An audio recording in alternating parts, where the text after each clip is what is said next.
अस्सलामु अलैकुम। हमारी सिलसिले एनिमल्स मेंशन्ड इन कुरान में आपका खुश आमदीद है।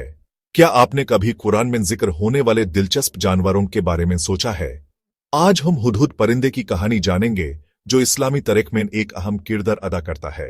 हजरत सुलेमान अलैहिस्सलाम की कहानी में हुदहुद परिंदा एक बहुत जरूरी किरदार अदा करता है। सूरह अन्नामल 27:20-26 में हुदहुद हजरत सुलेमान अलैहिस्सलाम को एक दूर के मुल्क के बारे में बताता है जहां मलिका बिल्किस हुकूमत करती थी जो अल्लाह की इबादत के बजाय सूरज की पूजा करती थी। हुदहुद ने कहा, मुझे ऐसी बात का इल्म हुआ है जो आप नहीं जानते। मैं शेबा से आपके पास एक यकीनी खबर लेकर आया हूं। यह परिंदा अल्लाह के हुक्म से एक पैगम रसान बना जो आखिरकार मलिका बिल्किस के ईमान लेने का सबब बना।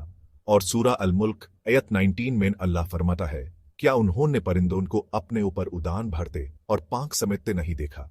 उन्हें सिर्फ रहमन संभालता है। हर परिंदे की उड़ान अल्लाह की कुदरत का एक अजीम मोजिज़ा है। परिंदों की उड़ान से लेकर उनकी अकाल और मोहब्बत तक ये सिर्फ अल्लाह की कुदरत की निशानियां ही नहीं बल्कि ह्यूमन टीम वर्क, मोहब्बत और मकसूद हयात की अहमियत भी सिखाते हैं। शुक्रिया देखने के लिए। हमारे मजीद दिलचस्प इस्लामी किस्से देखने के लिए यूट्यूब और इंस्टाग्राम पर @लर्निंग मिस्ट को फॉलो करें, लाइक करें, शेयर करें और कुरान में जिक्र होने वाले और जानवरों की कहानियों के लिए हमेशा हमारे साथ रहें।